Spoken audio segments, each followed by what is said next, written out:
Thiruvananthapuram medical കോളേജിലെ PG doctor ഷഹനയുടെ ആത്മഹത്യയിൽ ജാമ്യം ആവശ്യപ്പെട്ട പ്രതി ഡോക്ടർ ഉവൈസ് നൽകിയ ഹർജി ഹൈക്കോടതി ഇന്ന് വീണ്ടും പരിഗണിക്കും. സ്ത്രീധനം ആവശ്യപ്പെട്ടിട്ടില്ല എന്നാണ് പ്രതിയുടെ വാദം. ഗുഡ് മോർണിംഗ് വിഷ്ണു, വിശദാംശങ്ങൾ.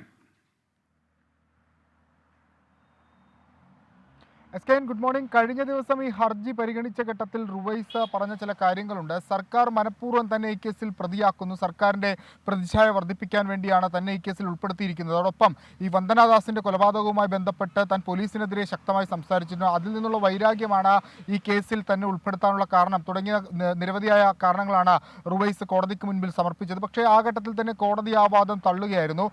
ഇതിനകത്ത് നിങ്ങൾ ഇത്തരത്തിൽ സ്ത്രീധനം ചോദിച്ചു എന്നുള്ളതിന് വ്യക്തമായ തെളിവുകൾ പോലീസ് ഹാജരാക്കിയിട്ടുണ്ട് എന്നായിരുന്നു കോടതിയുടെ മറുപടി. പക്ഷേ ഇത് കെട്ടിച്ചമച്ച കേസാണ് എന്നുള്ള നിലപാടിൽ ഉറച്ചു നിൽക്കുകയാണ് റുവൈസ്. ആ ഒരു പശ്ചാത്തലത്തിൽ തനിക്ക് ജാമ്യം നൽകണം എന്നുള്ളതാണ് റുവൈസിന്റെ ആവശ്യം. ഇന്ന് സർക്കാരിന്റെ വിശദീകരണം ഈ വിഷയത്തിൽ കോടതി തേടും. സർക്കാർ ഒരു തരത്തിലും റുവൈസിന് ജാമ്യം അനുവദിക്കരുത് എന്ന നിലപാടിൽ ഉറച്ചു നിൽക്കുകയാണ്. റുവൈസിൽ നിന്ന് കൂടുതൽ കാര്യങ്ങൾ ചോദിച്ചറിയാനുണ്ട്.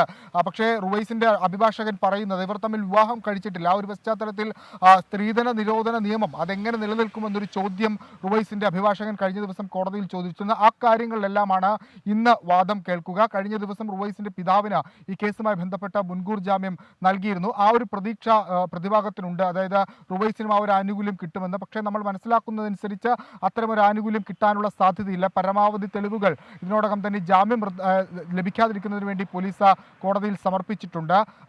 P. ഗോപിനാഥ് അധ്യക്ഷനായ ബെഞ്ചാണ് ഇന്ന് ജാമ്യ ഹർജി വീണ്ടും പരിഗണിക്കുന്നത്. Okay, thank you. നമുക്കൊപ്പം ചേർന്ന വിഷ്ണു സുരേഷാണ്.